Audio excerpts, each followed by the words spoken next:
Hello, I'm Afsar, and today we will talk about the drug treatment of congestive cardiac failure. The objectives of this lecture include to describe the pathophysiological basis of therapy for congestive cardiac failure, to list various drugs used to treat congestive cardiac failure, to describe the mode of action, uses, and side effects of inotropic agents, and the role to CCF.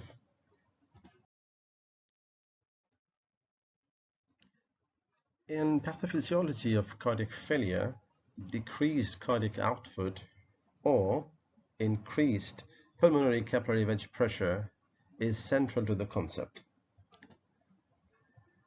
Whenever there is decreased cardiac output, it leads to activation of renin-angiotensin system as well as sympathetic system. This leads to increased heart rate, increased afterload, as well as increased preload in an attempt to increase the cardiac output and of course reduce the capillary wedge pressure.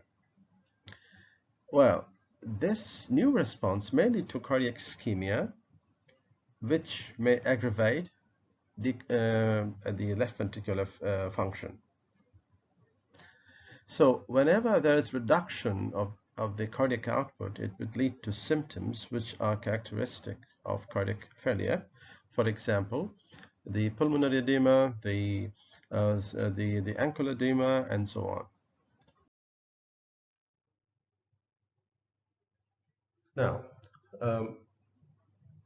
it is easy to understand. The cardiac output needs to be measured to determine what are the therapeutic goals.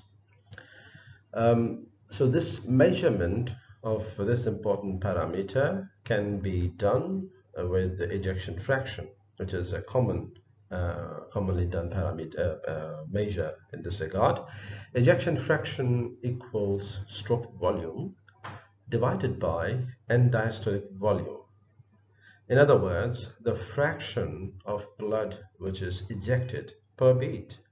Because stroke volume is the amount of blood which is pumped with each cardiac beat, and the end diastolic volume is the maximum volume which is present within the heart at the time of the maximal relaxation or diastole before contraction.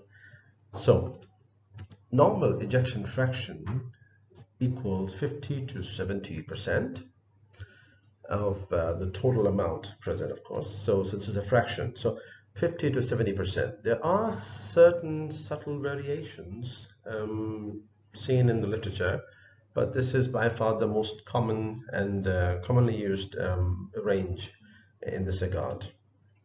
And based on the ejection fraction, the heart failure may be either classified as one with reduced ejection fraction, so heart failure with reduced ejection fraction, HFrEF, also called as the systolic dysfunction, where the ventricles simply fail to pump enough blood.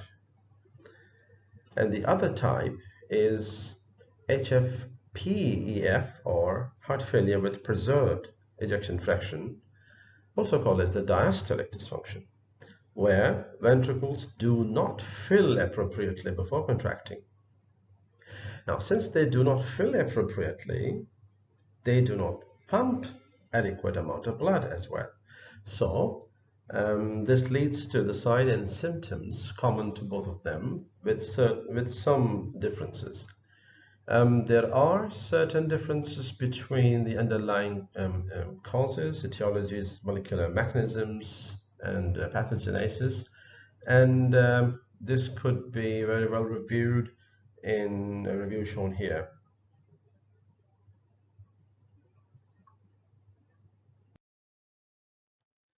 What are the treatment goals in this situation? Number one, reducing symptoms, of course, and preventing their complications, as well as increasing survival ultimately. What drugs we have which could help us achieve these therapeutic targets? Well, Drugs reducing body sodium and water, we call them diuretics, because whenever there is reduction in cardiac output, there is an attempt to increase the retention of sodium and water in order to expand the plasma volume. So diuretics would help.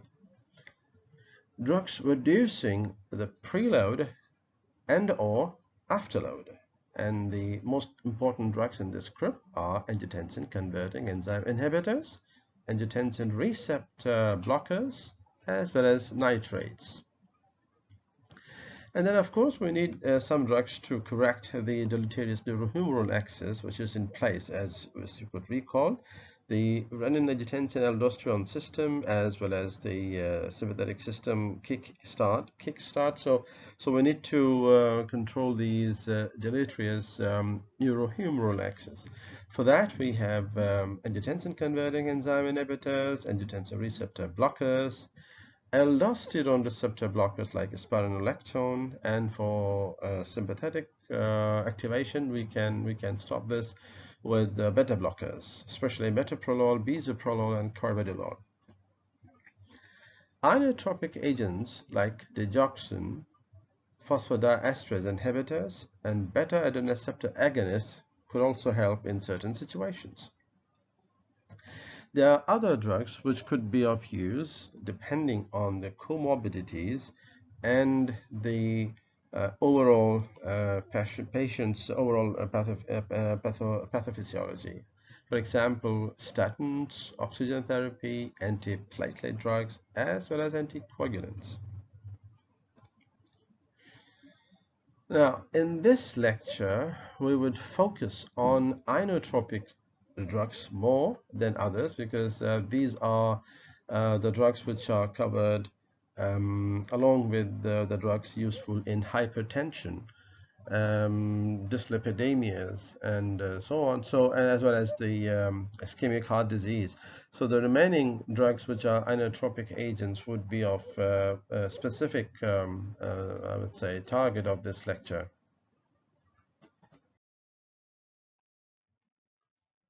Before we get into further discussion, let's review a few concepts. We know that primary and secondary active transports exist in body, and they are widespread in our tissues, and they perform numerous important functions, especially maintenance of the resting membrane potential, and efflux or influx of certain ions across the cell membrane, and so on and so forth. So let's see, what does it include? Primary active transport is characterized by use of adenosine triphosphate as a donor of energy at the primary source of this transport. And the ATP energy is consumed to operate that particular type of transport. And of course, whenever we use energy, we are using it against a concentration or electrochemical gradient, so that certain molecules could be transported across the cell membrane. On the other hand, secondary active transport runs on the basis of the gradients created by the primary active transport. We will better understand this with an animation in the next slide. We would use an analogy of gears as shown below. As you could see, this smaller and a larger pulleys are there. The smaller one uses energy, maybe connected to an electric motor or something, and this one is available for some other utility. For example, mounting of a gear. Now, whenever this energy source will operate, it will also rotate this primary gear. If we attach another gear or a set of gears with this primary one, those would also rotate with the movement of the primary gear, like this.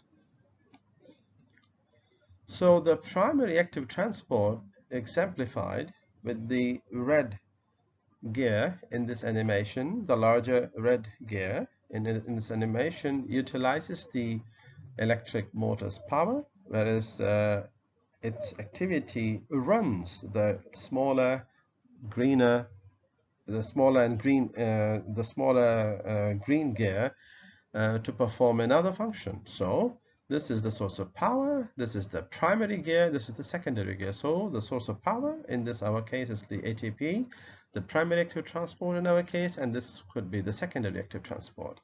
Now with this background, let's move on.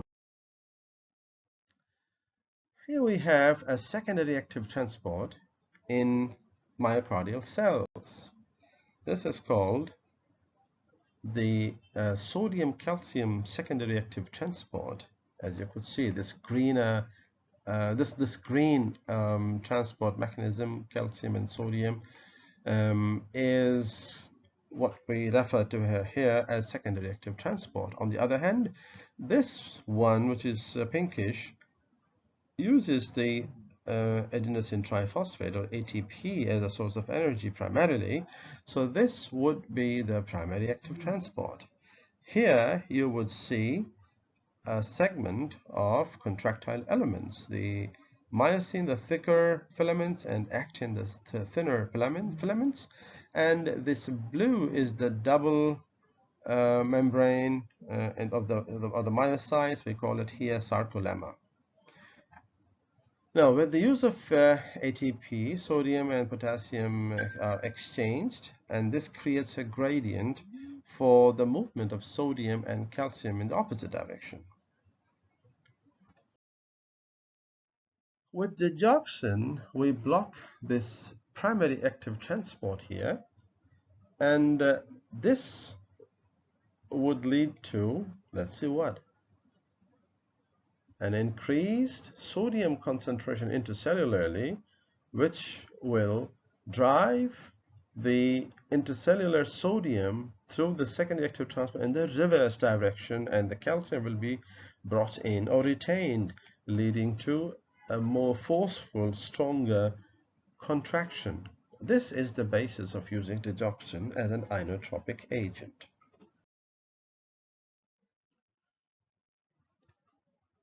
So the main cardiac effects of digoxin include a positive inotropic effect because of the mode of action we just discussed, a negative chronotropic effect because the calcium current, as you know, is the underlying reason for what, because of the sustained contraction, the cardiac rate would reduce in a given time frame. So there will be a negative chronotropic effect, and this is partly also due to the parasympathetic mimetic activity of digoxin. So combine these two effects, there will be a positive inotropic effect and a negative chronotropic effect. Remember, just to compare and contrast, this is in contrast to many other positive inotropic agents which also increase the heart rate. For example, beta adrenoceptor agonist epinephrine, and this would actually, or dobutamine, they would actually increase the force of contraction as well as heart rate. So this is an opposite effect. The positive inotropic but negative chronotropic. Digoxin has got a very narrow therapeutic index. The toxic effects attributed to digoxin include increased automaticity, premature beats as well as bigeminy, and there may be some vomiting and electrolyte imbalance, primarily because of the parasympathetic mimetic activity. So what other positive inotropic agents we have? As we already mentioned, beta adrenoceptor stimulants, including dobutamine and dopamine. Dopamine is a natural catecholamine, and dobutamine is synthetic. Phosphodiesterase inhibitors, including Ambrinon and minophyline, to mention a few as the prototypes. Digitalis glycoside we already talked about. So let's compare the beta one, the beta adrenoceptor stimulants, dopamine and dobutamine. Chemically, dopamine is a catecholamine, dobutamine is a synthetic derivative of a catecholamine. Mode of action includes adrenergic as well as dopaminergic agonism for the dopamine, whereas dobutamine at the therapeutic doses is largely beta-1 agonist. On blood pressure, the effects of dopamine are predictable. They increase the blood pressure, whereas dobutamine usually increases at the therapeutic doses, but at high doses, or even in some individuals, regardless of the doses, may also decrease it. The pulmonary capillary wedge pressure uh, is reduced with the use of dopamine, though indirectly, because it increases the force of contraction, so it actually leads to reduction in the PCWP. And dobutamine does it directly. So dopamine actually, by its mechanism on dopaminergic receptors as well, reduces indirectly, whereas dobutamine does it directly, dopamine does it indirectly. Sorry for the confusion. Renal perfusion is improved with the use of dopamine, whereas dobutamine has no effect directly, but because of the increased cardiac output, indirectly improves the cardiac output. This renal perfusion. Left ventricular function or congestive cardiac failure utility doesn't. We don't have any good evidence or data to support the dopamine really has got a good utility in correcting CCF LVF, but on the other hand, dobutamine may improve the functional deficit seen in left ventricular dysfunction and congestive cardiac failure. On the other hand, if it is a renal failure or pre-renal failure, which is seen in the situations of shock, dopamine can improve the symptoms. Why? Because it improves the renal perfusion. On the other hand, dobutamine has little or no utility in this particular situation. Now, the other group which we will talk about is phosphodiesterase inhibitors. Phosphodiesterase inhibitors are used in different varieties of disorders and pathophysiologies. Here, let's understand what this picture tells us about. This blue is the cell membrane. This yellow is the beta adenoreceptor. And of course, this yellow receptor would bind with the agonists, which are catecholamines or specific beta adenoreceptor agonists or stimulants. This will activate adenylyl cyclase as a second messenger, which converts ATP into cyclic AMP. The cyclic AMP leads to is responsible for the physiological effects we see whenever cyclic AMP or this beta adenoreceptor stimulants are stimulated. Cyclic AMP, along with its activity, gets metabolized into AMP or adenosine monophosphate with the help of this enzyme shown in green, phosphodiesterase. There are multiple varieties of phosphodiesterase in the body, and they are exploited to treat different types of disorders, in asthma, in erectile dysfunction, and so on. But here we will talk about the phosphodiesterase inhibitors useful in congestive cardiac failure. So phosphodiesterase inhibitor would inhibit this phosphodiesterase enzyme, which leads to the buildup of cyclic AMP and would lead to the more marked physiological effects seen whenever there is stimulation of beta adenoreceptor. So in a way, it is an indirectly acting, I would say, beta mimetic agent.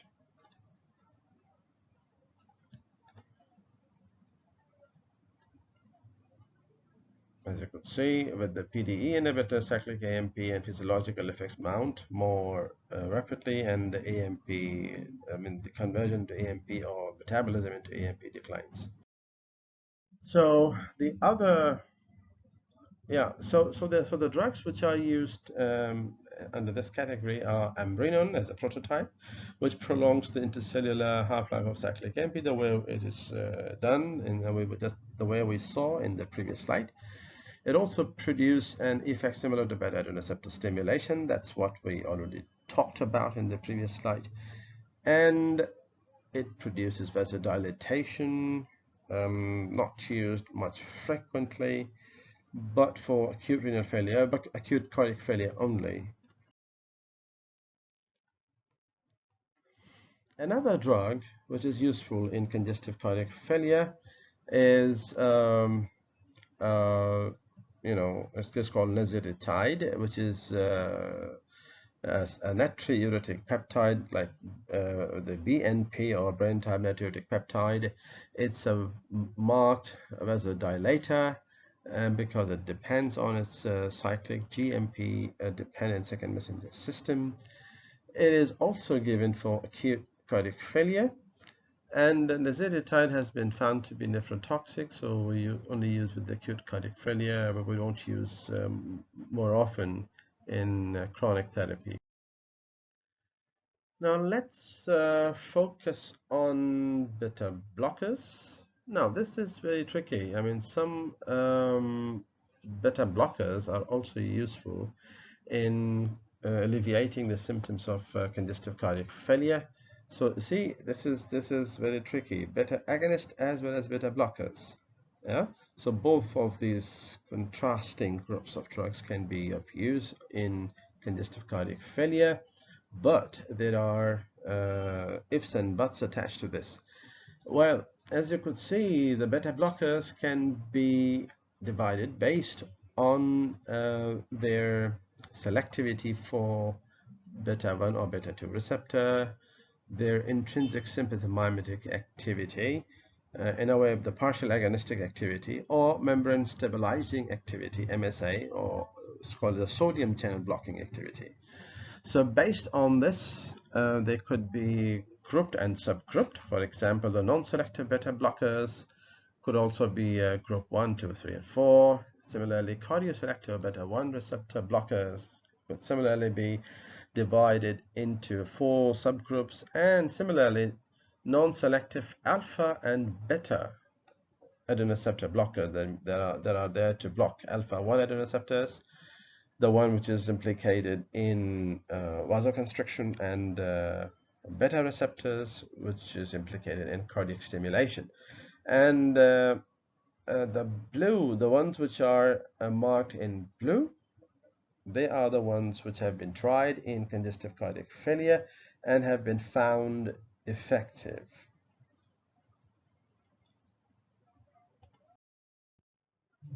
So what would be the therapeutic benefit of various drugs used in this regard?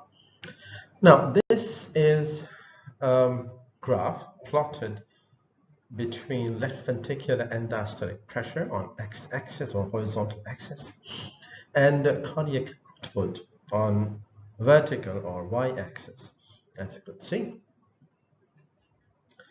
the relationship of these two parameters has changed after giving certain drugs like digoxin and others is depicted here, where the when you administer, for example, digoxin, yeah, or any other drug shown here, there will be a specific change in the parameters, improving the cardiac output, yeah, and reducing the left ventricular and diastolic pressure. Now, the magnitude will be different for these different drugs. For example, when administering digoxin, the expected improvement would be from here to here. On the other hand, in case of nitrates and dopamine, the change would be from here to here. And in case of nitrates alone, it would be from here to here. Obviously, the change seen with diuretics in terms of the cardiac output is not expected that great. Yes, there will be a reduction in left ventricular end diastolic pressure, but there is no appreciable amount of cardiac output gain. So that's why you could see there's a more horizontal shift from CCF towards the normal side. But yes, of course, there is no effect on the cardiac output.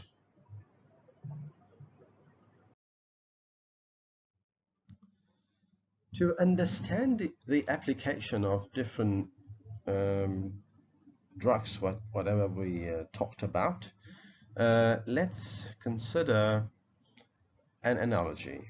I would use the Popeye analogy, and this Popeye the sailor is a famous cartoon character, which the theme is Popeye is I would say that has to face a specific situation where he is forced to do some daunting task to defeat his arch rival and most of the times free her mate, but sometimes he's overpowered, so he would use spinach to, you know, catch hold of the extra power required. So I would use this Popeye analogy and would create 4 different scenarios and would let you ponder which drugs would actually be helpful in addressing those particular types of situation. So look at this. The guy has been posed or exposed to a task where he has to move some heavy load in a given time frame. Yeah, and you could say it's already quite late here. It's 4 p.m. So he has to finish the task very quickly. The C is quite upset because the task is quite heavy, and this is situation number 1, congestive cardiac failure, where there is more preload or afterload or both, and the ejection fraction is reduced. So this is an analogy number 1. Now, how we could help Popeye? We could help Popeye by reducing the weight he has to shift from one place to the other. So you see, this makes him happy, as you could say, and this is the situation number 2. We call it a treated congestive cardiac failure, and here we treat congestive cardiac failure with reduction in preload and reduction in afterload with the help of certain drugs, which include angiotensin converting enzyme inhibitors, angiotensin receptor blockers, vasodilators like nitrates, and also diuretics, especially to reduce preload. Situation number 3. Well, he was worried about shifting the heavy load in a given time frame. So what if we liberate this condition? We lift this condition of time frame and let him do the task in whatever time he wants to use. So our target is the task, not the time frame itself. So this is situation 3, which is another method of treating congestive cardiac failure with beta adrenoceptor blockers. We reduce the heart rate. This allows the proper cardiac filling, and the force of contraction also improves. Because of the proper filling, there will be proper ejection fraction as well. This is hypothetical. These are different hypotheses how really beta adrenoceptor blockers work in CCF. What is situation 4? Well, the typical Popeye analogy, where no one is ready to give him any leniency, no favors. So what he has to do, he has to finish the task. and with his limited capacity, that is not possible within the given time frame. So what is the next option? He he catches hold of his favorite spinach, and this spinach is, gulped down, and this spinach actually improves his muscle power, and I mean, for whatever the reason, but the spinach works wonders with Popeye, and his ability to complete the task within the time frame or even earlier becomes possible. So this is situation number 4 when we treat congestive cardiac failure with inotropic drugs.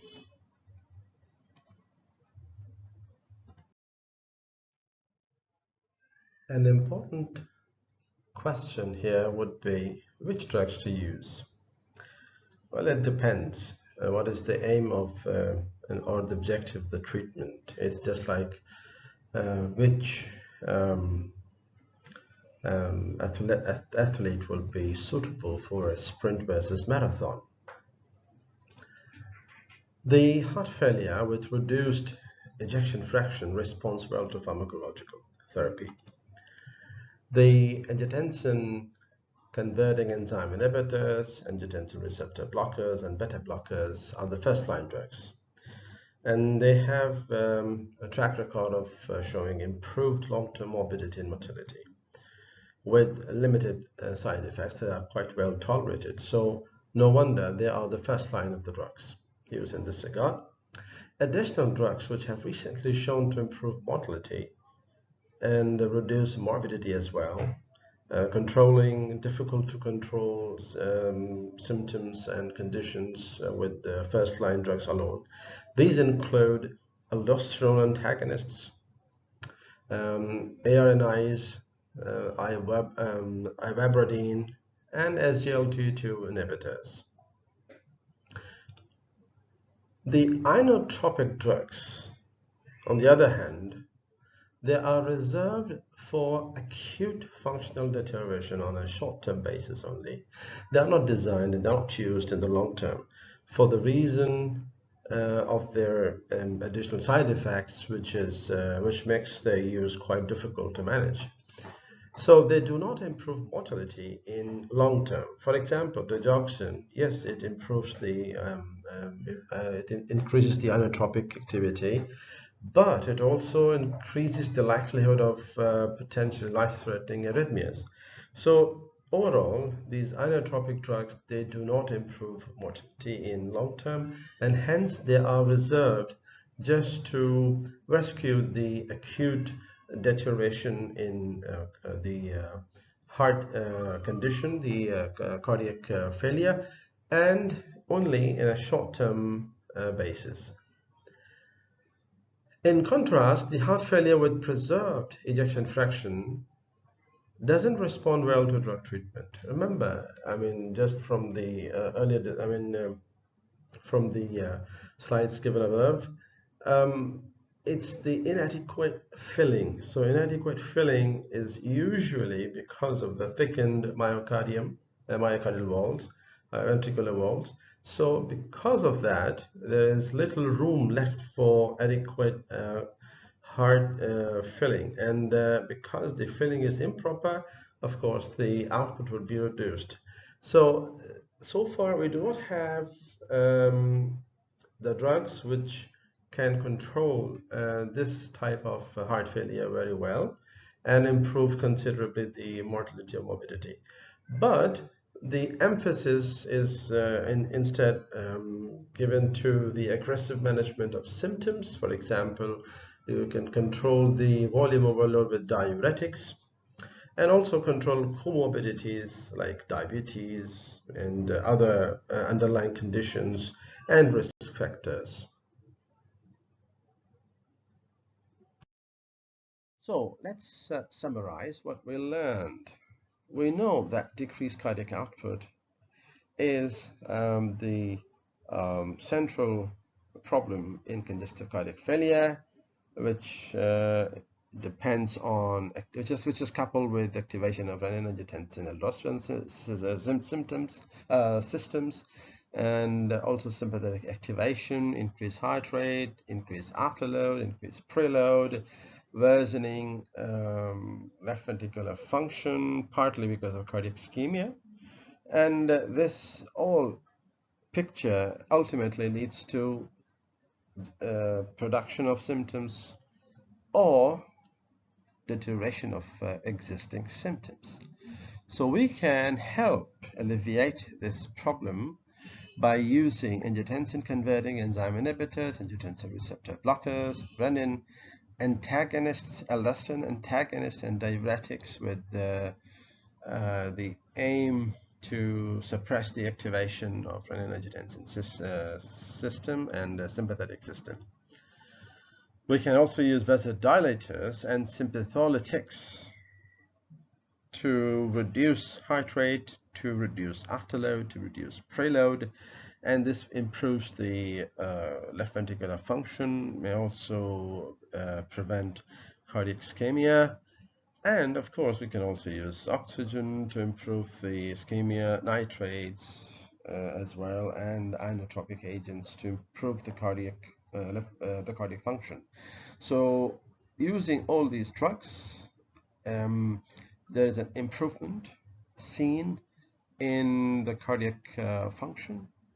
It is manifested by improved pulmonary capillary wedge pressure and right atrial pressures, yeah, and this improves the symptoms characteristic of congestive cardiac failure. So thank you very much for your patient listening, and these are the sources which could be used for further reading and details on different drugs. Thank you so much.